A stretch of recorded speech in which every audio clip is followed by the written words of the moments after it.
There's always people out there who are doing far better than you on pretty much anything you want to imagine. And if all you're doing is seeing yourself in their reflected light, let's say, then it's going to be pretty damn dismal. But it's not a good comparison because, well, first of all, there's danger in just comparing yourself to others, period, because they're not you. And God only knows what struggles they had to undertake to get to where they were, or what burdens they're currently carrying that you're not aware of. But you can certainly contrast yourself with yourself. And that's a lot better. It is the only way. Well, it's also the only way of really measuring anything approximating proper improvement. You can actually tell when you're a little better than you were yesterday. Right. And you can actually do that. That's another thing that's so interesting about it, is that you can actually make yourself a little better in some way, pretty much, well, I don't know if it's at every moment, but you can certainly do it every day. Be careful who you share good news with, because you want to share good news with people who are going to be genuinely happy for you, and be careful who you share bad news with, because that's equally tricky. You want someone who will listen to you when you're having trouble and allow you your grief. Beauty calls people to their higher being, I would say, and to make friends with beauty is to introduce yourself very carefully to one of the mysteries of life that make it worth living. There's never been a better time for the majority of people to be alive, and the future, although we're vulnerable and terrible things can always happen to us, it's hard to make a case that the future doesn't look comparatively positive. We're becoming extremely technologically sophisticated, and the world is changing at an incredibly rapid rate, and the only way we're going to be able to manage that in a positive way is if each of us, or as many of us as possible, are capable of making wise and careful and truthful decisions. And if we do that, then maybe things can continue to improve. You don't get people to stand up on their own 2 feet and to adopt responsibility if everything is given to them. And that's a real conundrum. You know, maybe you're in California, see someone speeding down the road in a convertible Porsche, and you think, oh man, what a lucky bastard. And the truth of the matter is that he's thinking about wrapping his expensive sports car around the next cement pillar that he comes close to. You know, you can't tell, and people have hard lives, and even people who are comparatively fortunate have hard lives. And the ideal that you're observing that makes you jealous and resentful is in large part an illusion that's created by your own mind. You have to be careful of what you're jealous of, because you don't really know what it is. And then the other thing that's kind of useful is to understand you're quite different from other people, and you shouldn't be comparing yourself to them because they're not like you.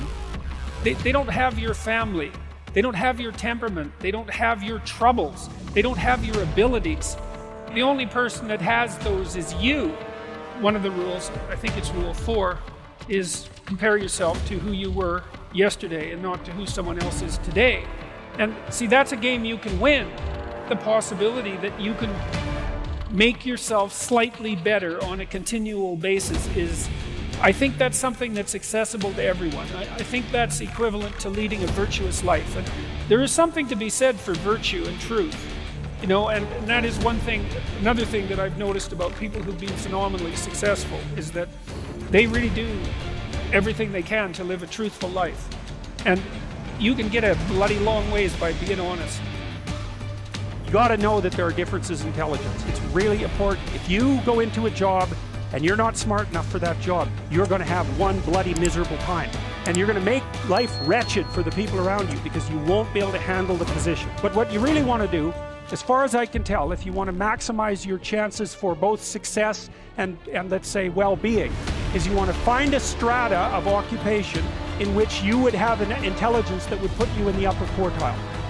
That's perfect. Then you're a big fish in a small pond. And you don't want to be the stupidest guy in the room. It's a bloody rough place to be. So, and you probably don't want to be the smartest guy in the room either, because what that probably means is you should be in a different room. If you want to be the best at what you're doing, bar none, then having an IQ of above 145 is a necessity, and maybe you're pushing 160 in some situations. And maybe that's making you one person in 10,000 or even one person in 100,000. And then also, to really be good at it, you probably have to be reasonably stress tolerant and also somewhat conscientious. Why is it that smart people are at the top of dominance hierarchies? And the answer to that, in part, is because they get there first, right? I mean, everything's a race, roughly speaking, and the faster you are, the more likely you are to be at the forefront of the pack. And intelligence, in large part, is speed. That's not all of it is. So if you're moving towards something difficult rapidly, the faster people are going to get there first. You're going to have to put some effort into your life, and you need to be motivated to do that. And so what are the potential sources of motivation? Well, you could think about them in the big five manner. You know, if you're extroverted, you want friends. If you're agreeable, you want an intimate relationship. If you're disagreeable, you want to win competitions. If you're open, you want to engage in creative activity. If you're high in neuroticism, you want security. Okay, so those are all sources of potential motivation that you could draw on, that you could tailor to your own, your own personality. But then there are dimensions that you want to consider your life across. And so we ask people about, well, if you could have your life the way you wanted it in 3 to 5 years, if you were taking care of yourself properly, what would you want from your friendships? What would you want from your intimate relationship? How would you like to structure your family? What do you want for your career? Well, how are you going to use your time outside of your job? And how are you going to regulate your mental and physical health, and maybe also your drug and alcohol use, because that's a good place to auger down. And that tangles in your incentive reward system. We talked about the dopaminergic incentive reward system, and that's the thing that keeps you moving forward. And the way it works is that it works better if it produces positive emotion when it can see you moving towards a valued goal. Okay, well, what's the implication of that? Better have a valued goal, because otherwise you can't get any positive motivation. Most creative people fail at producing their creative product and monetizing it. Right, so your default position, if you're a creative person, is you're going to fail, and that's because it's hard to come up with something new, and it's hard to present it to the market at the right time, and it's hard to market it. Like, those things are really, really difficult.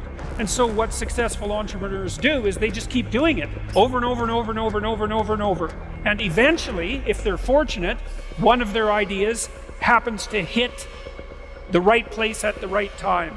Even if your idea is good, that doesn't mean it will be successful. There's so many things that have to be taken into account. So this is partly why persistence, and that's part of conscientiousness, is so useful. It's like persistence is helpful because it enables you to run many, many experiments. And you need to know that the baseline is failure. It's important, because otherwise you'll blame that on yourself. And some of that's useful because there's probably some things that you could improve about yourself, but it's very difficult to go from 0 to 1.